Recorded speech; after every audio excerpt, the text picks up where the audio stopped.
This is Pete Moore on Halo Talks NYC. I have the pleasure of having Dan Tobon coming in from Chicago, a serial entrepreneur, overqualified for any job that you might list on LinkedIn. Financial, legal, survivor, tactical skills. We're going to talk about Relevium. We're going to talk about CBD, and we're going to talk about all the trials and tribulations of building successful businesses. So with that preamble and no issue with covering any of these aspects, Dan, welcome to the show. Oh, thanks for having me. Really appreciate the time.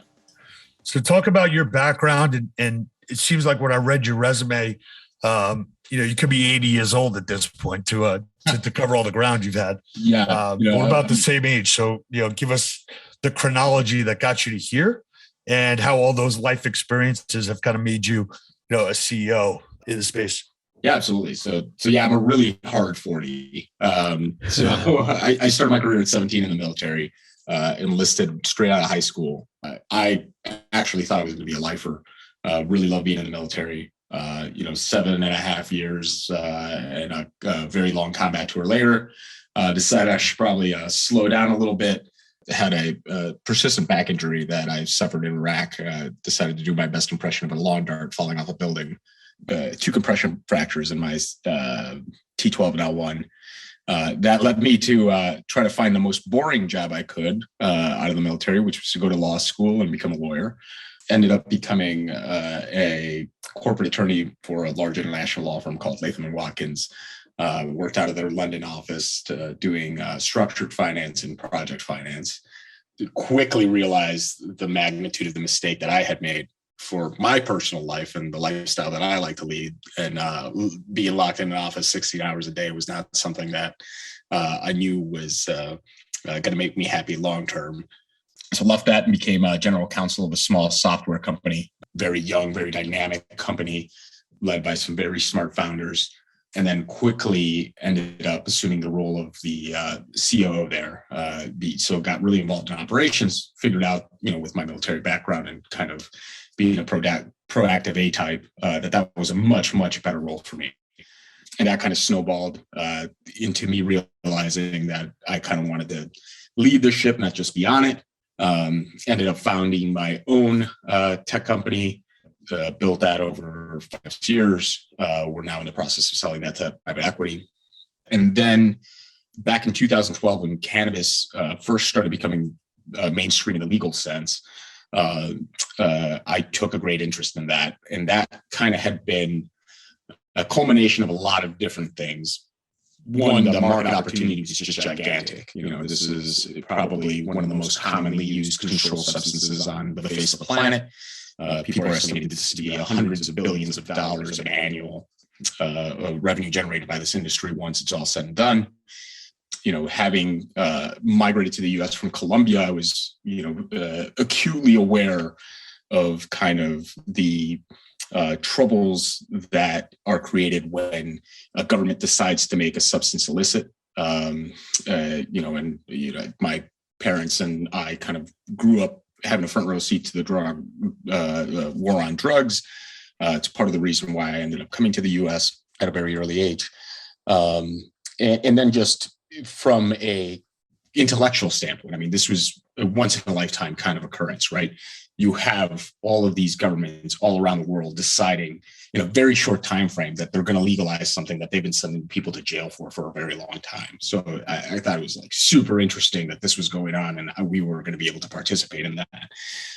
And then from a personal perspective, having seen all my friends that came back from combat, guys who saw some very traumatic stuff, having involved in very high stress corporate environments, I got to see a wide array of how people dealt with that stress and dealt with the trauma of their everyday life, whether it was, hating their life as a corporate lawyer or, being shell-shocked by and suffering from PTSD by having to see some pretty gnarly stuff overseas.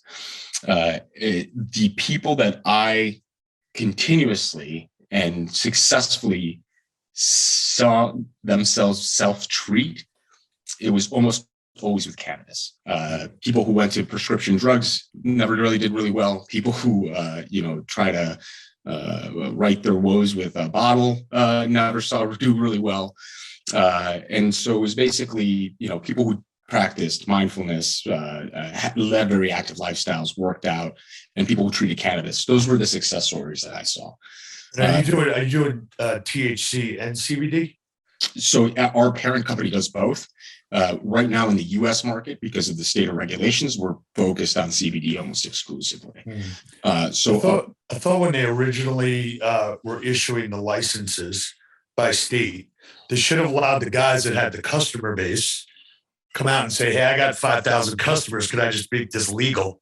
I basically been a very successful pharmaceutical rep below the radar screen. Unfortunately, that didn't happen. Yeah, no. And, it's funny because some states are now doing that. If you look at what New York just did, the next set of dispensary licenses that they're issuing, they're actually going to go to people who have previous criminal convictions for selling marijuana. And there's a lot to be said for that.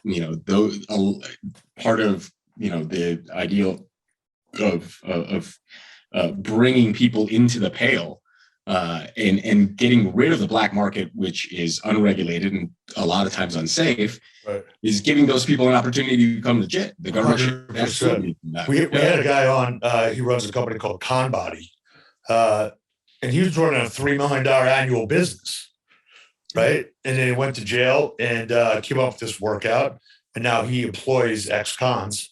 But once they make that legal, anyone who's in jail for that should, be taken out and, basically given an employment, at the local dispensary, right? Absolutely. Totally qualified for that. You probably know a heck of a lot more than the average bud tender who gets, 2 weeks of training before they hit exactly. And he actually, costs never had anyone end up going back to jail. I spoke to him a couple days ago. Yeah. I forget the term for that, but they all stayed out. Yeah, recidivism. Yeah, if you give people an opportunity, man, they'll always surprise you. Yeah. And it's a lack of opportunities that create recidivism. So we're definitely all for that. So you get the license, you're now a serial entrepreneur, you got your legal background, tactical. How do you think about the market and where to go into? You can obviously try and cut deals where you're going direct. You got your own stores, you got private label. How does your brain work, and how do you kind of lay that out? Because you can't do everything up front. You can probably backfill it, but where was the biggest opportunity, and where did you want to kind of say, I want to put my stake in the ground here? So that's a great question. So I didn't jump in to the cannabis industry kind of head first, right? I kind of took my time. I got a job as a CEO of another company that was working in cannabis to kind of get up to speed. And what I saw as the overall big trend is that this is a freaking commodity, right? There is no reason why we should be growing this plant in the middle of, Leamington, Ontario, or, northern New York. This plant loves growing on the equator, where it has 12 hours of sunlight and 12 hours of darkness every single day for free. You don't need to pay for halogen grow lights. You don't need to pay for these expensive buildings to grow this in. This stuff wants to grow outside. So if we're ever going to get this thing down to a commodity price structure, it has to be grown in an environment where this will do it. So you're talking about a difference in a dry gram of somewhere between $1.25, which is what it costs you to grow it in a big greenhouse here in North America, to somewhere around 3 cents if you're growing it in somewhere like South America. So the second that I saw that South American countries were going to start issuing licenses, predominantly Colombia, I'm like, this is it. This solves for that issue, because you are not going to change usage patterns until you get that commodity pricing, right? People are not going to be paying $7 a dose for this stuff. It doesn't matter how well it works. It doesn't matter how high it gets you. If you're going to put this in Pepsi, if you're going to put this in a Powerade, you need to get it down so the price is manageable, and so that consumers are not going to pay a 10x, 15x, 20x premium for those products. So when I looked at the market, I said, that's where I got to be. I got to be where this thing is a commodity, because if you start from there, the world is your oyster. How many licenses were given out in Colombia is it for growing? Is it vertical integration? We have for export. So they have everything. So each one of those licenses that you just mentioned is a separate license, but we have the full suite of license. And then we actually have a license that you can't get anymore. They stopped handing them out in 2018. It's called a genetic source license. So I actually have a genetic catalog of different strains, and now only I can own those strains. Other companies can buy those genetics from me, but me and the other companies that got those licenses prior to December 31st, 2018 are the only ones that can act as genetic sources for the rest of the licenses that come afterwards in perpetuity. And you're a dual citizen? Yes, I am. And I'm assuming you have to be a citizen of Colombia to bid No, on that? not at all. Actually, very few of the licensed companies operating there today are run or operated by Colombian citizens. A lot of them are foreign investors, predominantly from Canada. And that's a whole other podcast episode, because those guys have made a mess of the public equities markets in cannabis. So would you say that the local people of Colombia are rooting for you as the incumbent? I'm just kidding.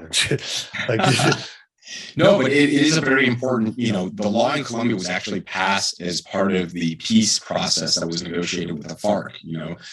Colombia had one of the longest running civil wars that was then compounded by kind of the narco terrorist organizations that operated in the country.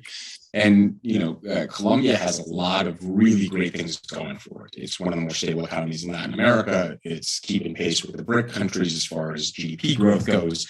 They have a very burgeoning and quickly growing middle class. And so, I think a lot of the political leadership in Colombia took stock of what the bigger problems were. And they were the political violence and narco trafficking. And they figured out, how can we solve for this?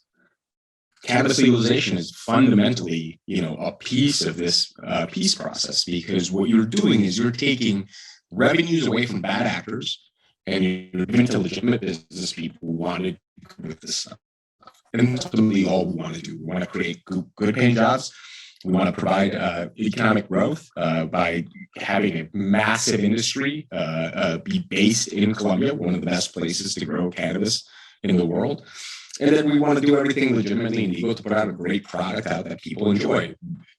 Colombia has done a great job branding coffee as Colombia being one of the best places to grow that plant and export it throughout the world.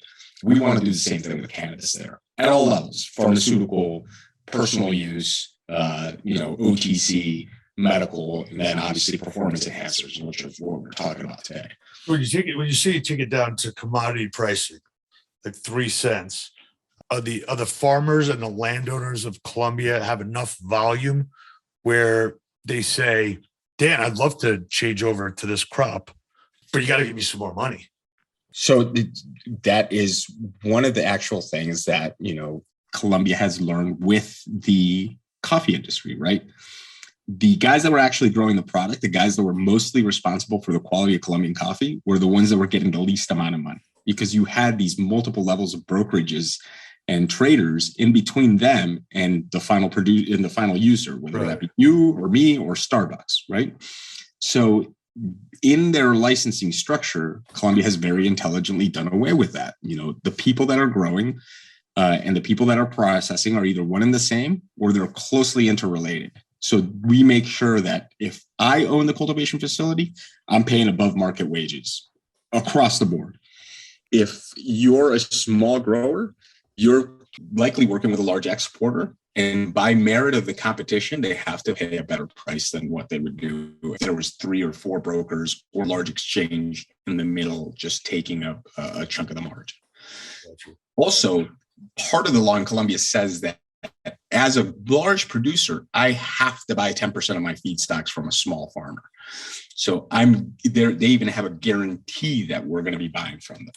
So it's all been very well thought out. I'm actually very, very content with the way that the government has run these programs. And from a shipping cost standpoint, you're still well below. Oh, 100%. Being a vertically integrated producer, I have the ability to provide a much better project. I'm talking about objectively, because we're USDA and EU organic certified. So I'm growing up an objectively higher quality product at a much, much better price than you can find grown locally here.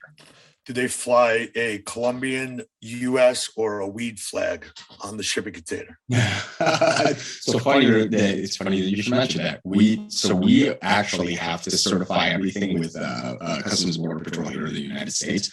So every SKU that we send from Colombia, whether it's a flower or whether it's a processed oil, CBP knows it's coming well ahead of time, and it actually goes through kind of a slightly different channel than what your UPX or FedEx would be used to. Right. So it goes into security cages. There's, a chain of custody that follows it.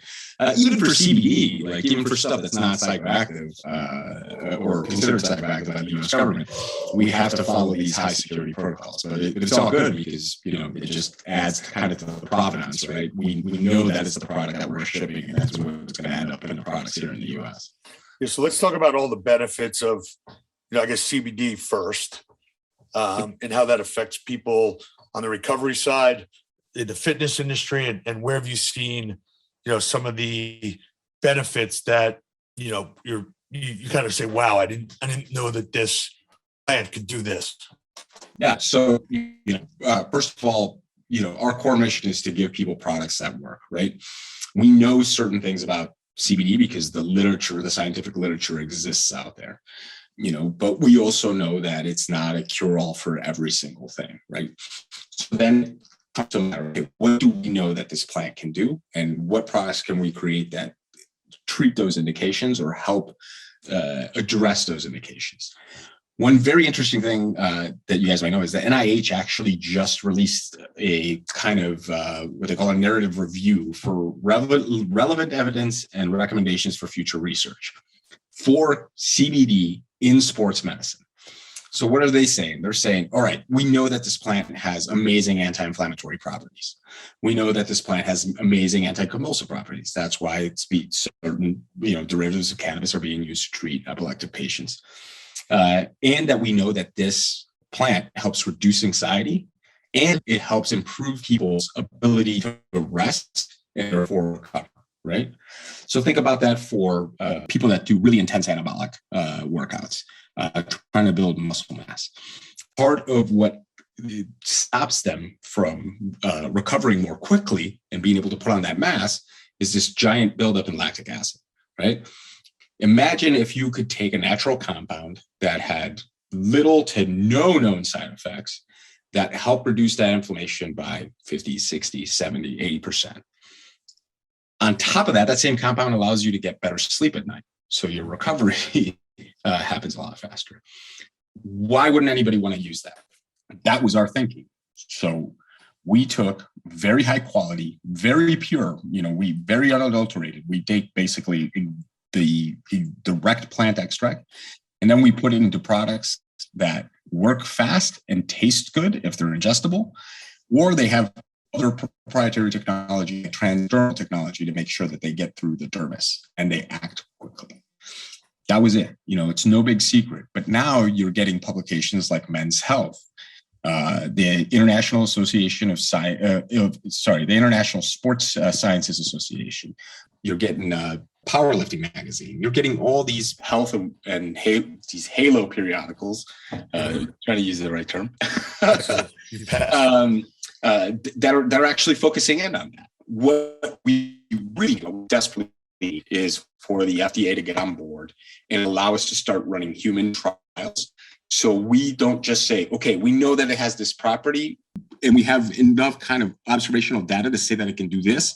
What we need now is to be able to run human trials and mass observational studies to conclusively be able to say, with the FDA's permission, that, hey, man, taking 25 milligrams of CBD after every single workout is going to drastically improve your rate of recovery.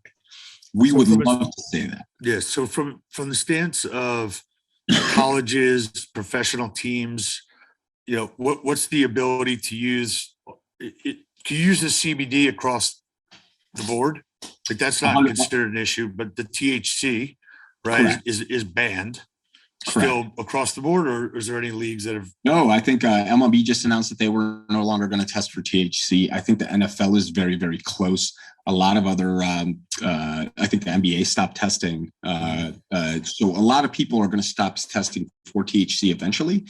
You know, it's funny because they went from certain sports bodies actually went, okay, you can't take this because it's illegal. And now they're saying, okay, you can't take this because it's a performance enhancer. And I'm like, okay, so what was it? This illegal substance that's really, really bad, or is it something that's actually changing your, brain or body chemistry to actually make you So that company crypto.com paid $30 million a year to sponsor the name on the Staples Center. Yep. How many years is it going to be until a THC CBD company, takes over a stadium? It's going to be soon. The state of Illinois last month, I think, did something like $170 million in, now that's across all companies, but the state of Illinois now, and Colorado, I believe California is in this, and I believe Massachusetts is now in theirs. We collect more tax revenue from cannabis sales than we do from alcohol sales. Wow. Just think about that. And that's, you're talking about states that just went legal in 2014, 2015, 2016. They've only been around, those markets have only been around for 5 years. And that's with a significant amount of sales still going to the black market. So what's the tax on these?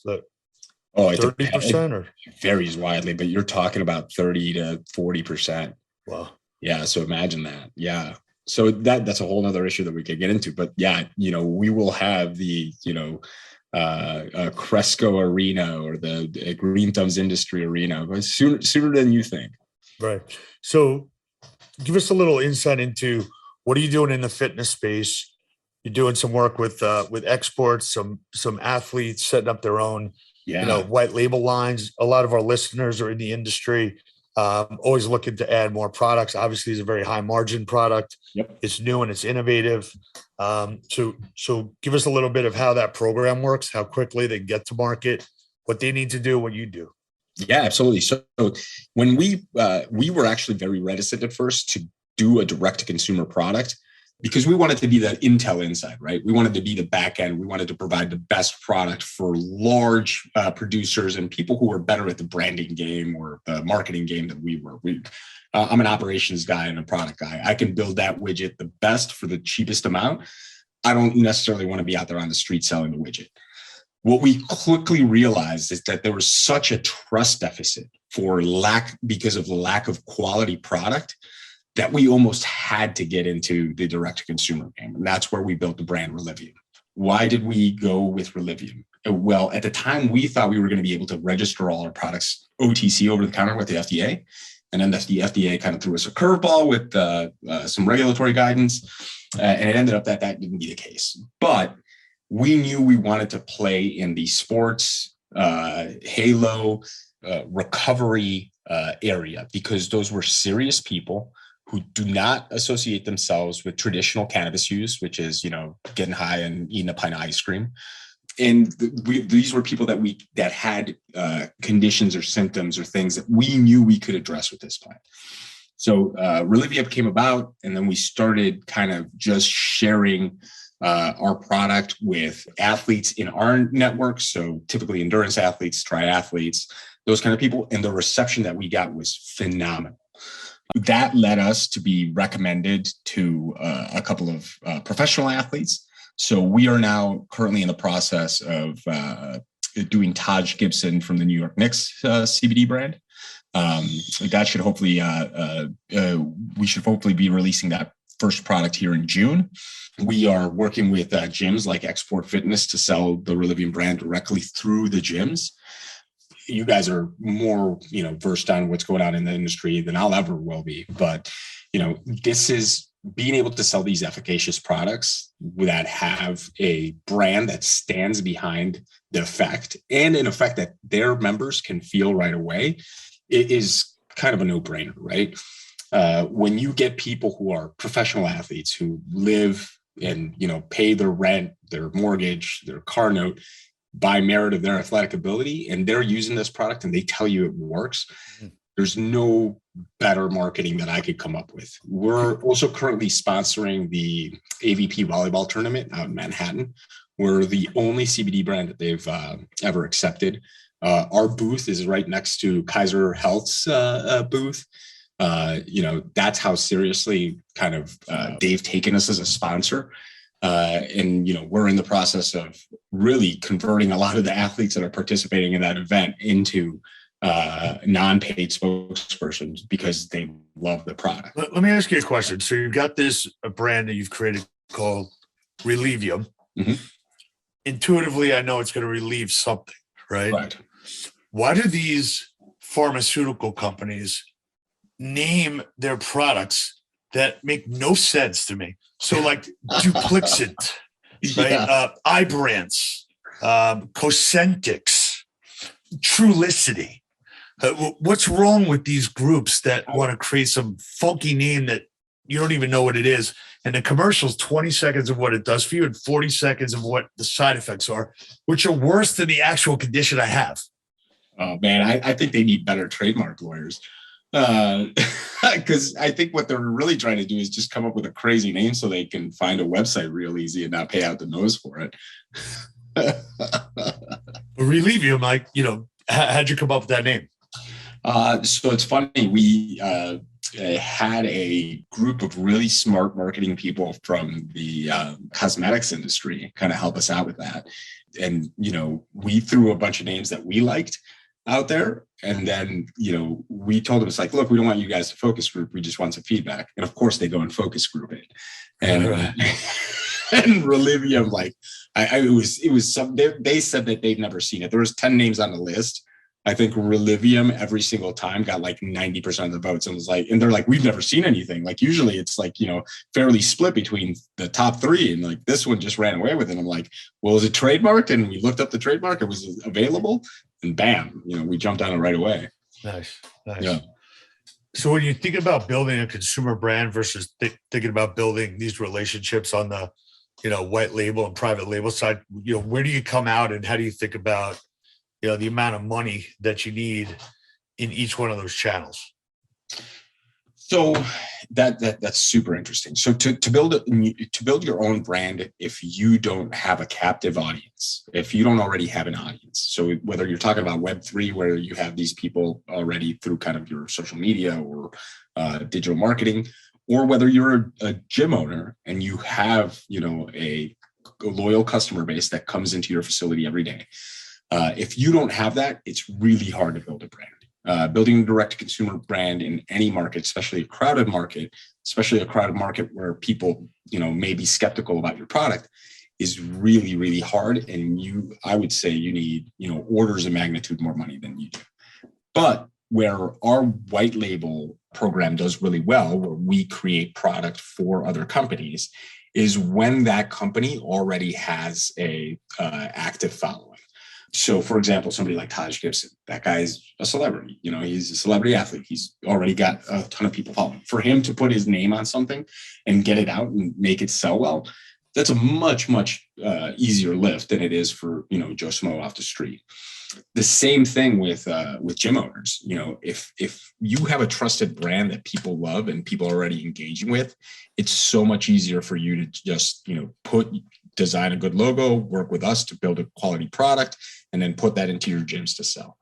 That is a much easier lift than somebody going out there and, unless you're kind of the, hot, celebrity mom influencer, that's probably an easier lift to do than to go out and just kind of stand on the street corner trying to sell CBD to somebody.